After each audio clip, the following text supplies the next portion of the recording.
بسم اللہ الرحمن الرحیم۔ معزز خواتین و حضرات، السلام علیکم ورحمۃ اللہ وبرکاتہ۔ آج گوشہ کمال کی نشست نمبر 336 یعنی 336 کے ساتھ یہ گوشہ نشین معین کمالی آپ کی خدمت میں ایک بار پھر حاضر ہے۔ آج میں بالکل ذاتی گفتگو کروں گا، اس لیے کہ یہ نومبر کا مہینہ میرے لیے کئی لحاظ سے بڑا یادگار رہا، تکلیف دہ بھی رہا۔ تو اس لحاظ سے اس مہینے میں آج اس وقت میں جو 14 تاریخ کو آپ سے مخاطب ہوں، تو 14 سے 18 کے درمیان خاص طور سے مجھ پر جو کچھ بیتی وہ اگرچہ آپ بیتی کہی جا سکتی ہے، لیکن بہرحال اس میں بہت سارے پہلو ایسے ہیں کہ جو میرے ناظرین جو ہیں انشاءاللہ ان سے کچھ نہ کچھ حاصل کر سکیں گے۔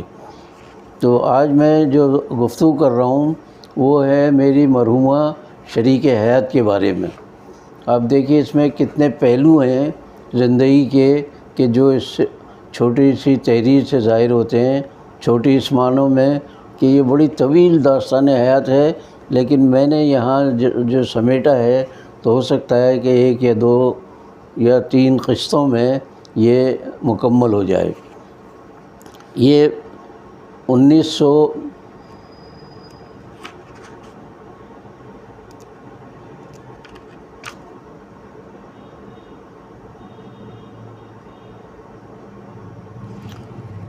معاف کیجئے، یہ سن 2009 کی تحریر ہے، تو اس لحاظ سے اگر آپ دیکھیں تو تقریباً 15 سال ہو چکے ہیں اس کو۔ تو میں شروع کر رہا ہوں، جو ایک جگہ میں نے لکھا تھا تو اس کو پڑھ کر سناتا ہوں میں آپ کو۔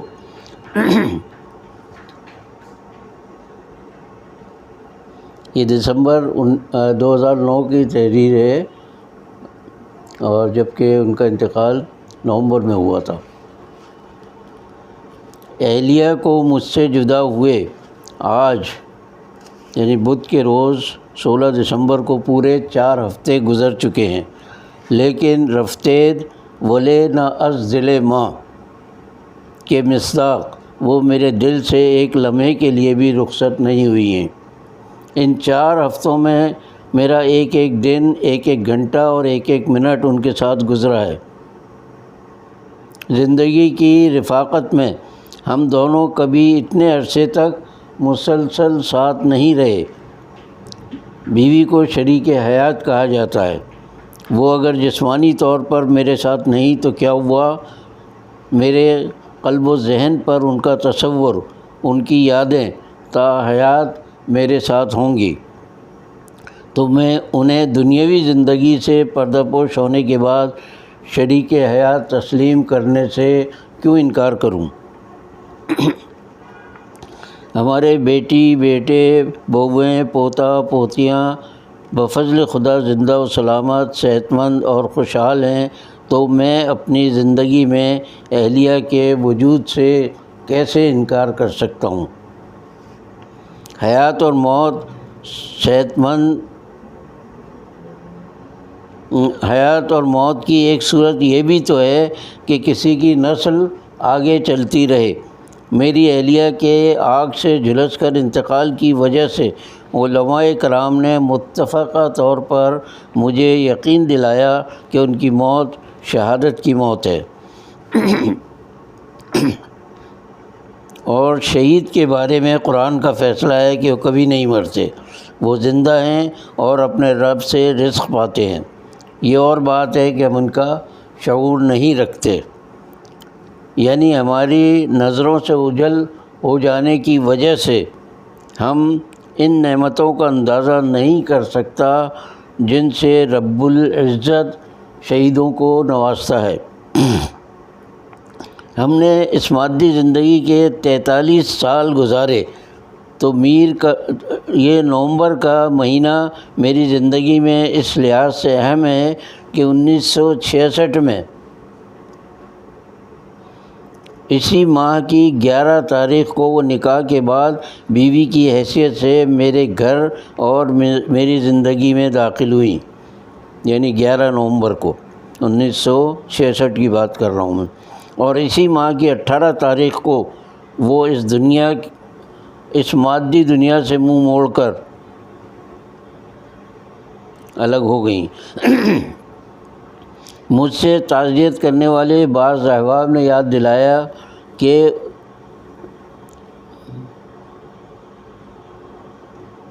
انہوں نے 1982 میں اسی نومبر کی 19 تاریخ کو خود اپنے ہاتھوں سے میری شادی ایک اور خاتون سے کرا کے نہایت دور اندیشی کا ثبوت دیا تھا، یعنی یہ کہ آج میرے گھر میں دوسری بیوی موجود ہے، لیکن میں بلا خوف تردید کہہ سکتا ہوں اور کسی لاگ لپیٹ کے بغیر یہ بات بیان کر سکتا ہوں کہ بلا شبہ میرے ساتھ ایک اور شریک حیات موجود ہے، لیکن پہلی بیوی کے بارے میں میرا تاثر یہ ہے کہ ایسا کہاں سے لاؤں کہ تجھ سا کہیں جسے۔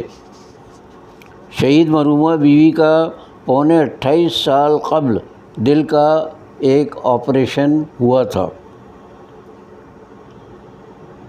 اس سے قبل اور بعد میں بھی انہیں متعدد عوارض لاحق رہے، کم از کم 2 مرتبہ تو وہ موت کے منہ سے واپس آئیں۔ میں اکثر مذاق میں ان سے کہتا تھا کہ مجھ سے پہلے نہیں جاؤ گی، کیونکہ میں 2 بار تمہیں موت کے منہ سے چھین کر لایا ہوں اور آئندہ بھی نکال لاؤں گا، لیکن قدرت کے فیصلے انسانی خواہشات کے تابع نہیں ہوتے، وہ ہمیں ہمیشہ کے لیے اشکبار چھوڑ کر حیات ابدی کی جانب عازم سفر ہو گئیں۔ اس بار خالق کائنات نے ان کے لیے شہادت کا راستہ منتخب کیا، تو میں یا کوئی اور صبر و شکر کے سوا اور کیا کر سکتا تھا۔ 14 نومبر کو یعنی 14 نومبر 2009 کو وہ اپنے چھوٹے بیٹے کے ساتھ حسب معمول جنریٹر میں پیٹرول ڈال رہی تھی کہ کچھ پیٹرول چھلک کر زمین پر گر پڑا۔ قریب ہی گیزر تھا جس کی صرف لو جل رہی تھی، لیکن نیچے گرے ہوئے پیٹرول کے بخارات نے گیزر کی آگ پکڑ لی، جو تیزی سے پھیلتی گئی۔ اس کی لپیٹ میں پہلے بیٹا آیا۔ آگ نے اسے زیادہ نقصان پہنچانے کے بجائے اس کی ماں کا رخ کیا اور انہیں پوری طرح لپیٹ میں لے لیا۔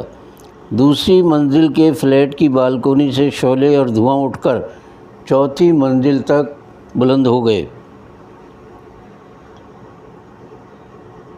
سامنے فلیٹ میں رہنے والے بشیر صدیقی صاحب، جو اب خود بھی مرحوم ہو چکے ہیں، اور ان کی بیگم نے دونوں کی آگ بجھا کر انہیں فوراً ایمبولینس کے ذریعے آغا خان اسپتال بھیج دیا۔ اس دوران فائر بریگیڈ، بجلی اور سوئی گیس کا عملہ پہنچ گیا اور انہوں نے آگ پر قابو پا لیا، جو 4تھی منزل تک چلی گئی تھی۔ میں اس وقت گھر میں موجود نہیں تھا، لیکن اطلاع ملتے ہی فوراً اسپتال پہنچا۔ اسپتال کے ڈاکٹروں اور دیگر عملے نے فوراً ابتدائی طبی امداد دے کر ضروری مرہم پٹی کر دی۔ ہمارا خیال تھا کہ اب انہیں کسی وارڈ میں منتقل کر دیا جائے گا، لیکن یہ جان کر ہماری حیرت کی انتہا نہ رہی کہ آغا خان جیسے بڑے اور نامور اسپتال میں جلنے والے مریضوں کے لیے کوئی وارڈ نہیں ہے۔ بعد میں پتہ چلا کہ وہ 20% سے زیادہ جلنے والوں کو اپنے اسپتال میں داخل نہیں کرتے، کیونکہ زیادہ جلنے کی وجہ سے بہت کم لوگ جانبر ہو سکتے ہیں۔ آغا خان اسپتال اپنے ریکارڈ میں زیادہ اموات کا اندراج کر کے اپنی شہرت خراب کرنا نہیں چاہتا۔ اس پر مجھے یاد آیا کہ 1982 میں یعنی 1982 میں جب میری اہلیہ جنہ اسپتال کے وارڈ نمبر 10 میں 4.25 ماہ تک زیر علاج رہیں، تو نجی اسپتال کے ڈاکٹر صاحبان اپنے جاں بلب مریض وہاں بھیج دیتے تھے تاکہ وہ خود ان کی موت سے بری ذمہ ہو کر سرکاری اسپتالوں کا ریکارڈ خراب کریں۔ آغا خان اسپتال میں مریضوں کا ہجوم دیکھ کر کبھی میرے منہ سے نکل گیا تھا کہ کراچی شہر کو ایک اور آغا خان اسپتال کی ضرورت ہے۔ میرے ماموں عبدالمجید شیخ مرحوم نے جو وہاں اکثر علاج کراتے تھے کہا کہ ایک نہیں 4 دوسرے اسپتال بھی کم پڑیں گے۔ یہ اس اسپتال پر ان کے اور دیگر مریضوں کے اعتماد کا مظہر تھا۔ بیٹے کو تو ڈریسنگ کے بعد یہ کہہ کر گھر جانے کی اجازت دے دی گئی کہ پیر کو آ کر فلاں ڈاکٹر صاحب کو دکھا دیں۔ اہلیہ کے بارے میں آغا خان کے اسپتال کے ڈاکٹروں نے مجھے بتایا کہ ان کا جسم 90% متاثر ہے، لہذا آپ انہیں ایک دوسرے نجی اسپتال یا سول اسپتال کے پیچھے برنس سینٹر میں لے جائیں۔ ساتھ ہی انہوں نے یہ بھی کہا کہ آپ حوصلہ رکھیے گا، ان کے بچنے کی امید نہیں ہے، بس دعا کیجیے۔ بعد میں دوسرے ڈاکٹروں نے بتایا کہ پاکستان میں 40% سے زیادہ جلنے والوں کے زندہ رہنے کی امید بہت کم ہوتی ہے، کیونکہ یہاں علاج کے مناسب انتظامات نہیں ہیں۔ معاً خیال آیا کہ آغا خان جیسا بڑا اسپتال یہ انتظامات نہ کر سکے تو پھر کون کرے گا، لیکن زیادہ اخراجات اور مریض کے زندہ رہنے کی بہت کم امید کے باعث آغا خان اسپتال بھی سوختہ جانوں کا یہ پتھر چوم کر علیحدہ ہو جاتا ہے۔ اسپتال میں چند گھنٹوں کی ابتدائی طبی امداد اور مرہم پٹی کے 20,000 روپے سے زائد وصول کر کے اور اہلیہ کو کہیں اور جانے کا قیمتی مشورہ دے کر آغا خان نے اپنی جان چھڑائی۔ اپنے ایک قریبی عزیز ڈاکٹر حافظ جمیل صاحب سے تبادلہ خیال کیا تو انہوں نے یہ کہہ کر برنس سینٹر کے حق میں رائے دی کہ یہ سندھ کا سب سے بڑا اسپتال ہے جو کسی دواساز کمپنی کے تعاون سے چل رہا ہے۔ سب سے بڑا اسپتال سے مراد جلے ہوئے لوگوں کے لیے۔ اس سے بہتر انتظام کہیں اور نہیں ملے گا۔ اس کے علاوہ میں خود سول اسپتال کا پرانا ڈاکٹر ہوں، یہ انہوں نے بتایا، اس لیے یہاں میری موجودگی کی وجہ سے بہت سی سہولتیں حاصل ہو سکیں گی۔ ان کے مشورے پر رات کے آخری حصے میں آغا خان کی ایمبولینس میں مریضہ کو برنس سینٹر میں داخل کیا گیا، جہاں جسم کے ایک ایک حصے کا معائنہ کر کے جسم کے جھلس جانے کا شمار 73% کیا گیا۔ آغا خان والوں نے 90% بتایا تھا، انہوں نے کہا کہ یہ ان کا 73% جسم جو ہے متاثر ہوا ہے۔ اتوار کی صبح ڈیوٹی ختم کر کے جانے والے ڈاکٹر صاحب نے مجھے اپنے پاس بلا کر یہی کہا کہ اتنے زیادہ جھلس جانے والے مریض کے بچنے کی امید کم ہوتی ہے، لہذا آپ بس دعا کریں۔ خدا گواہ اور مریضہ کی عیادت کے لیے آنے والی خلق کثیر اس بات کی شاہد ہے کہ گردن سے نیچے تک جسم کا تمام حصہ جھلس چکا تھا۔ اس کے باوجود اہلیہ ہوش حواس میں تھیں اور منگل کی شام تک انہوں نے ہر ایک سے گفتگو کی، یہاں تک کہ پیر کی رات کو ایک عزیزہ سے ان کی ملاقات کر کے آنے والی پیر کی رات کو ایک عزیزہ ان سے ملاقات کر کے آئیں تو مجھ سے کہا کہ مریضہ نے ان کے بیٹے بیٹیوں بہوؤں اور پوتے پوتیوں تک کے نام لے کر ان کی خیریت دریافت کی ہے۔ عزیزہ یہ کہہ کر مجھے تسلی دیتی رہیں کہ آپ فکر نہ کریں، اتنی زبردست قوت ارادی کی مالک آپ کی اہلیہ جلد ہی صحتیاب ہو جائیں گی۔ وہ اور بھی بہت کچھ کہتی رہیں، لیکن اپنی آہوں اور سسکیوں کی وجہ سے میں آگے کچھ نہ سن سکا۔ آج کے لیے اتنا ہی، باقی بشرط زندگی باقی۔ اللہ حافظ۔